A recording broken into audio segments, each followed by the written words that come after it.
So, welcome everyone to episode 5 of our Talk Room series of podcasts, Being Your Best Self. And for those that haven't seen any of our previous podcasts, I'd like to introduce my co-presenter, Wendy. And Wendy is a highly experienced CBT psychotherapist working in private practice and has worked in the field of mental health and well-being for over 30 years now. So a huge welcome once again to you, Wendy.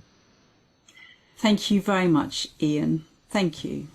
And for those that don't know you, you are an accredited counsellor with the British Association of Counsellors and Psychotherapists, and also the founder of Hope Therapy and Counselling Services, which is a counselling practice that operates throughout the south of England. Thank you, Wendy. So these podcasts look at the question of how to be your best self, and we do that by looking at the question of mental health and well-being, but we also try to make them relevant to the times that we live in. So with Christmas fast approaching, we're going to talk about that today. Yes, that's right, Ian. So this is a time of year when many people traditionally celebrate the Christmas period, spending time with family and loved ones. But for some people, it can really be a time of the year that also can bring about a huge amount of stress. So today, we are going to discuss Christmas and how we can try to manage some of that stress as much as possible. So, Ian, with that in mind, what are your thoughts on how people might think about approaching Christmas? Yeah, a great question, Wendy. Thank you. So one of the important things is true at Christmas, but equally true at any other time of the year, which is to be true to your values. So what is important to you? To recognize those things. Now, nobody can do everything and please everybody all of the time. And that's never truer than at such a busy and expensive time of year as Christmas. So thinking about what is really important to you and focusing on that rather than trying to do everything and pleasing everybody. So maybe our primary focus will be family, or maybe it's going to be our children. So identifying what is the most important thing and giving that the main focus, and giving less focus to the less important things rather than trying to do everything. So remember that life generally, and Christmas in particular, really is about an element of compromise. Okay, thank you, Ian. That's a really valuable reminder for all of us. Thank you very much. Thank you. So how about you say a little bit about the general idea of what stress is and maybe how we might generally think about it before we get into any specific ideas, Ian? Yeah, so firstly, it's important to remember that for many, many people, it's very normal that when they get very busy, that they're going to experience some level of stress. But with Christmas and the time leading up to Christmas, we have a lot of other complications, such as the pressure of wanting things to just be perfect, challenging family dynamics, of course, the cost of living crisis, and not wanting to disappoint people that we might want to buy presents for. So when we think about stress, it's important to remember that a little stress is perfectly normal and isn't a bad thing. It can actually be quite helpful to have some stress. It can help us to focus on things, to help us to get things done. The problem is when it gets out of control. So when we talk about stress, we talk about it in terms of stress management rather than stress avoidance. Okay. So a really easy way of thinking about that is to think of a traffic light system. Green is everything is fine, just carry on. Yellow or amber is I'm beginning to get stressed. I still kind of have it under control, but I need I need to make a change before things start to escalate.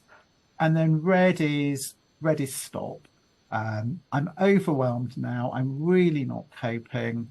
Um, when we're in that red area, we're at risk of things just starting to unravel, to escalate, either with ourselves or and our ability to function and plan properly, which simply makes things worse, but potentially also with other people around us as well. So really looking out for those signs as early as we can, noticing when we're starting to enter that yellow or amber part of the traffic light system, and starting to edge towards red. That's the point where we really have to take steps to try to start to de-escalate things a little bit.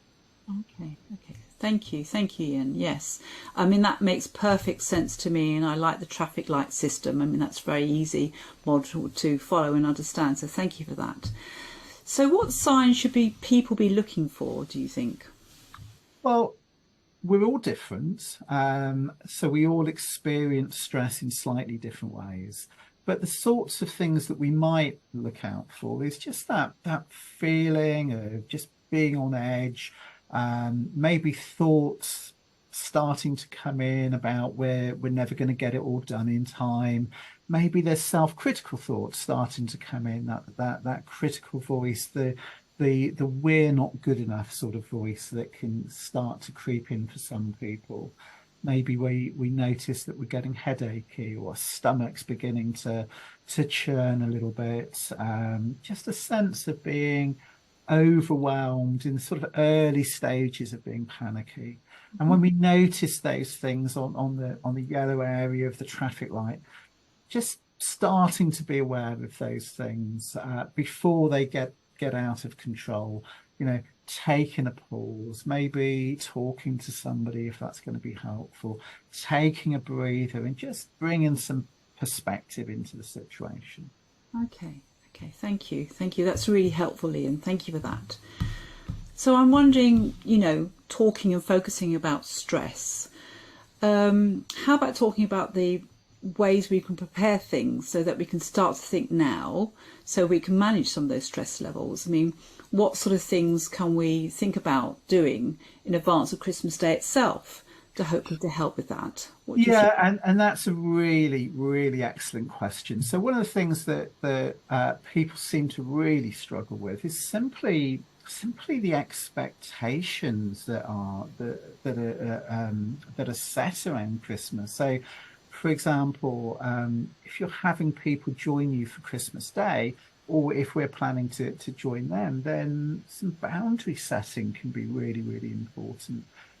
Boundaries are important in most relationships, but particularly during periods that are going to be particularly stressful, like Christmas. So simply finding ways of communicating expectations in advance can be really helpful. Ways of reducing the likelihood of conflict, and reducing the likelihood of arguments, and in turn reducing the likelihood that there's going to be stress coming out from that. So thinking about things like, how long will you stop if you're visiting someone, or if they're visiting you?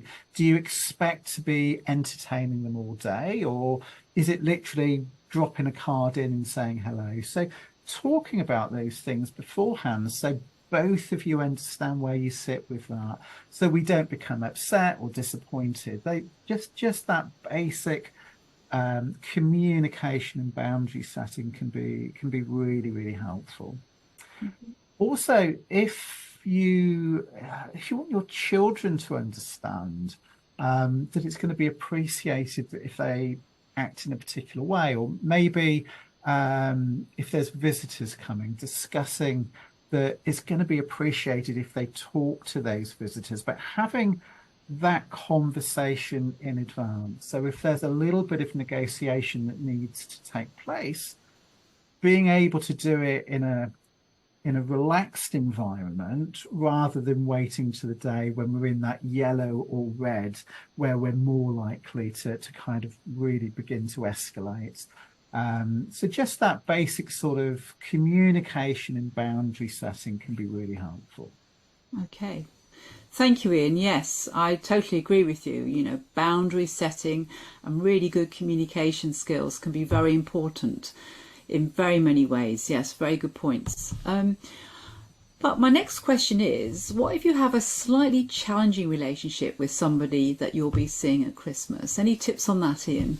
Well, I think where we have a difficult history with a family member, again, boundary setting can be really, really useful. Trying to put some limits in place, maybe in terms of how much time you're going to spend together, can be helpful. Um, and both of you understanding those limits beforehand. If you do have a conflicted relationship with somebody, it can be helpful to surround yourself with maybe family members who you do trust, while seeing that person can just help to create a slightly healthier space for everyone rather than it just being the two of you. But again, if there are issues that you know are likely to come up, maybe it's the same old issues, um, trying to clear the air before the stress of the day arrives can be really, really helpful. So before we get to the stress and automatically get triggered into that red area, sometimes meeting in a more relaxed, in a more neutral environment in advance to discuss things can be a really helpful strategy if we know there's going to be a likelihood of issues. Okay. Okay, thank you, Ian, for that. Yes, I totally agree with those points, absolutely. And I think what you're saying, rather than avoiding stress points, deal with them in advance. Absolutely. Absolutely. Absolutely. So let's talk a little bit more about the sorts of things that people get stressed about. And I wonder if you had any ideas about how they can be approached in a slightly less stressful way. For example, you mentioned a sense of pressure to try and make Christmas a particular way. I wonder if you've got any more ideas about how to help with that, Ian. Yeah, of course. And pressure can come from so many places. The pressure that we feel to please the children and make it wonderful for them, or maybe a perceived sense of duty to repay kindnesses of people that have hosted previous Christmases in a particular way. The pressure that social media and TV can create that tells us that for Christmas to be special, it has to be a particular way. This glamorized image of what a fairy tale Christmas should be simply isn't the reality for many, many people. Instead, the pressure that we place on ourselves to make it that particular way can often be the very thing that turns it into a time of stress, and therefore a time that we don't really enjoy.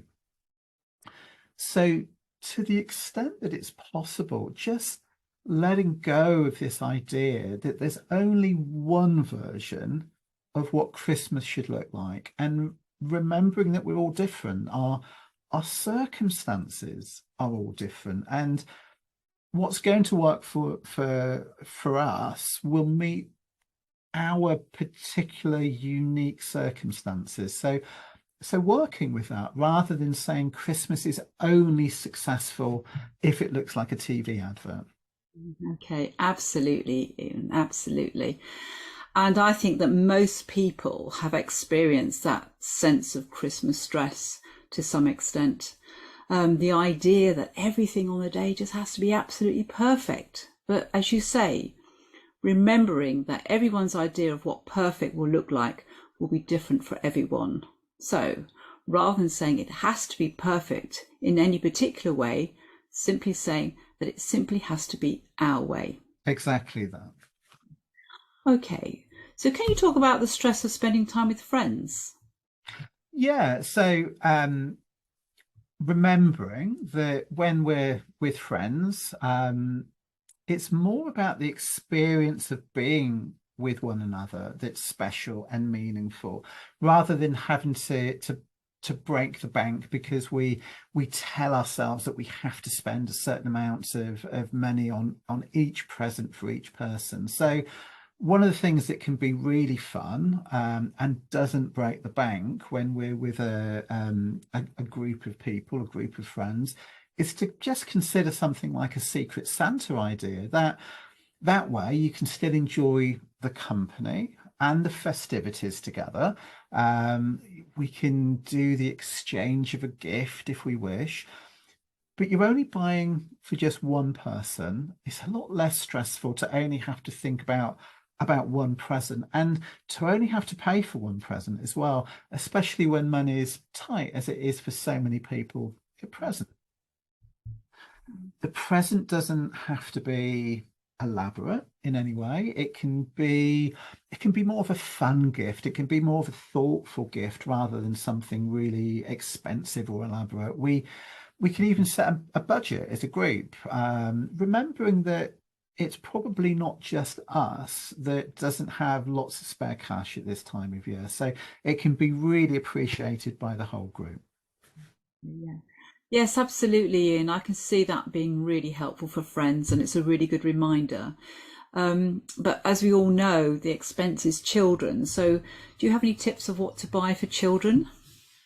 Well, I think the first thing to remember is that with our children, Christmas isn't just the presents, it's the whole experience of Christmas. So we might think about how much our children love creating Christmas decorations, for example, which can be great fun and often valued much higher than expensive fancy objects.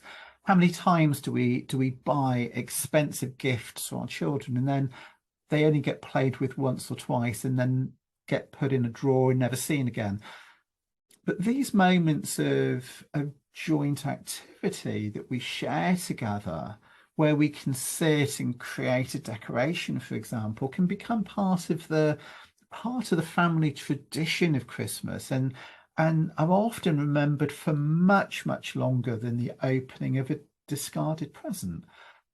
Our our children and loved ones can also be involved in doing the actual decorating as well, decorating the tree or deciding which decoration goes where. All of those things can help create the magic of this time of year.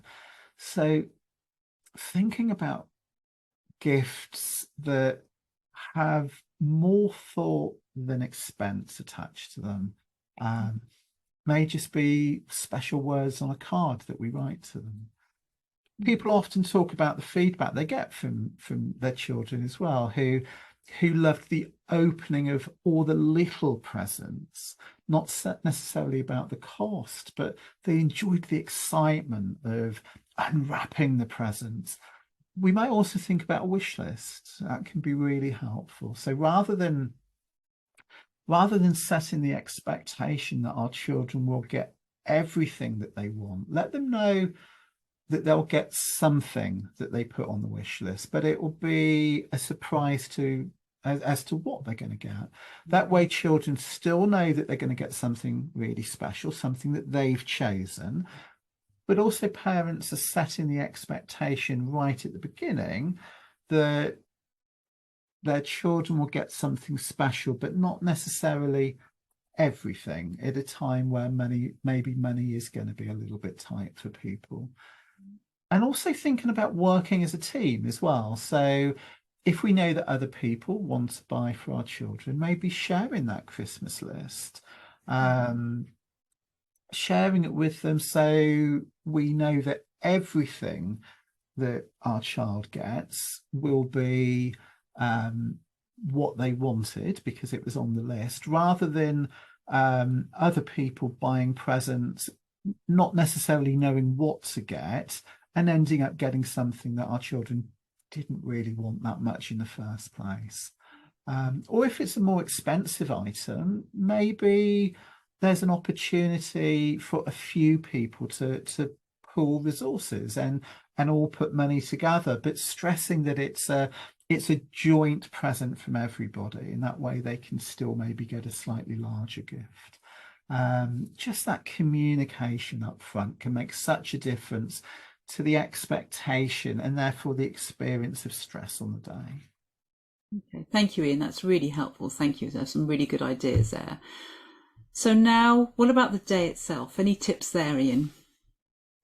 Well, I think making a rough plan of times for Christmas Day, especially key cooking times, can be really helpful.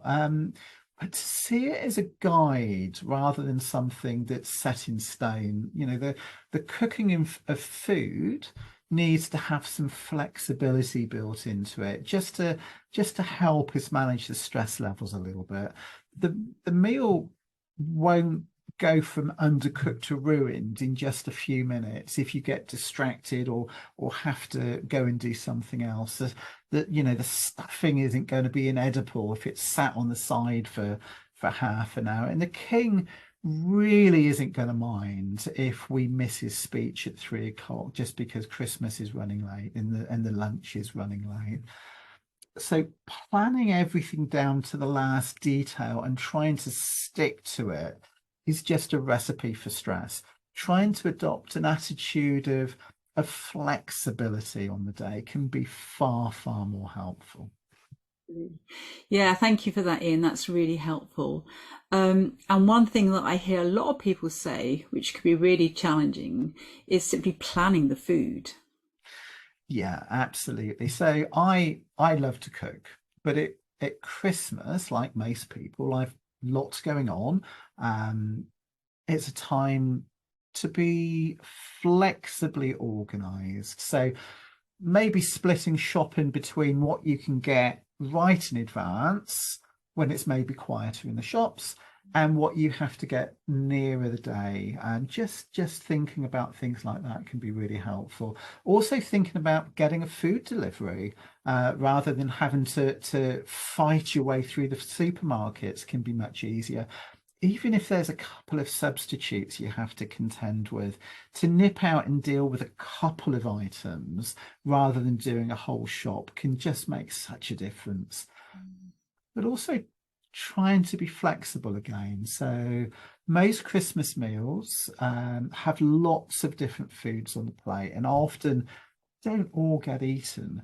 So if you're missing a particular vegetable, even the Brussels sprouts, people aren't going to starve and the world isn't going to end.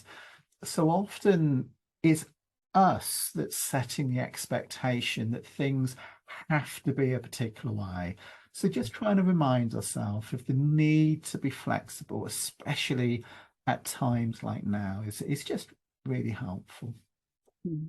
Also, we can make the meal an occasion that we can all get involved with by getting others to make a contribution to, one person can bring a dessert, the other can bring a starter or the stuffing or whatever it may be. We don't have to take on the responsibility of doing everything ourselves. Mm. Yes, Ian, that's a really good reminder, and thanks for those tips. It's really, really good. Another thing I think which is very difficult over the Christmas period is that people will be reminded of people that are no longer with us, maybe people that are passed, and obviously Christmas is a very painful reminder for some people. Any thoughts on that, Ian? Yeah, I think one of the hardest experiences we have to endure as people is the intensity of pain of losing somebody that we love, somebody that we care deeply about. And it may have happened this year for some people. In Christmas, and the memories associated with that might still be really, really raw for some. Intense grief, that roller coaster of emotions may impact you at any time. Just the slightest trigger on the day, the reminder of something can just set us off with surges of pain, of grief. of anger, of loss. And I always think the worst thing that people can do is just ignore it and simply hope that our grief won't be overwhelming on the day. Instead, it can be much more helpful to incorporate the memory of the person into the day in some way, to remember it, to mark it in a way that's meaningful to you, meaningful to everybody. So perhaps having a moment where we say a prayer, or maybe a minute's silence to remember the person. Some people find it helpful to tell a story about the person, or plan to embrace their memory in some other way. But thinking and planning for the memory of the person can be really important. That person will still be with us, even if just in our memories and our hearts. So preparing for that and allowing them to be present in a helpful and meaningful way. These experiences can bring back the bonding for the people involved. So even if it's sad, it can also be poignant at the same time, and be a comfort to know that others are feeling the same way. Absolutely, Ian. Yeah, such good points. Thank you. That makes so much sense to me. Thank you for that. And it's there in the business of Christmas, isn't it? We need to remember also that there are people who might completely be on their own, who feel terribly lonely at Christmas time. Yeah, absolutely, of course. And I think everyone needs to hold in their awareness that whereas for many it's a time for connection, for some, for a whole variety of different reasons, they may not have that, and Christmas can make them feel even more alone than they may usually feel. So again, I think accepting that and planning for that can be really helpful. So sometimes being alone is because we're away from family, maybe because of where we live. At times like that, we might consider how to embrace things like video technology, such as Zoom or FaceTime. So is it possible to make sure that you find a time in the day when you're at least speaking and connecting with those people that you want to connect with, even if it's remotely? So maybe thinking about that. We may choose to embrace things like social media and talk with friends, or simply connect with other people. So the wonderful comedian Sarah Millican hosts a wonderful Christmas chat every Christmas. So thinking about things like that can be really useful. But also, for some people, social media can be quite hard as well. So it's about knowing yourself and knowing what's going to be helpful to you, and a little bit of thought beforehand about what's going to be the most helpful can be really helpful. We might think about what things bring us pleasure, what things bring us happiness, and those things don't have to be huge. They don't have to be expensive. It might be a treat day if that's possible, but it might also be a walk in the countryside. Can really get the feel-good hormones pumping around the body.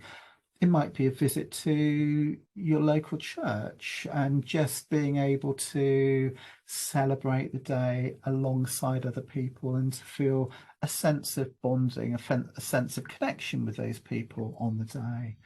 It might be finding a festive film to watch or a non-festive film to watch, if that's more helpful.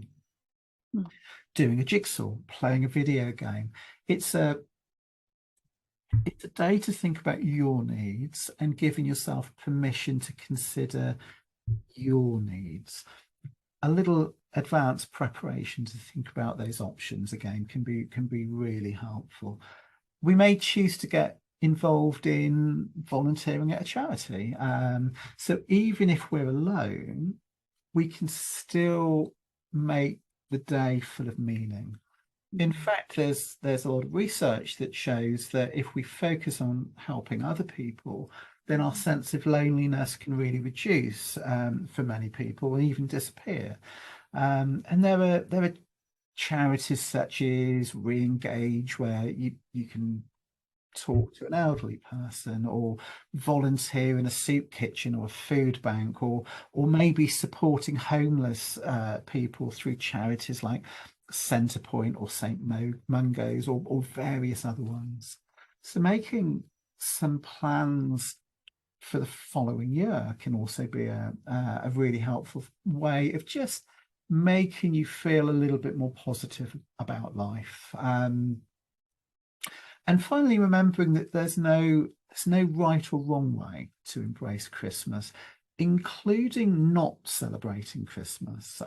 It's very much about finding ways to embrace the day that have meaning and value to you. So rather than us feeling that we have to conform to any particular social norm.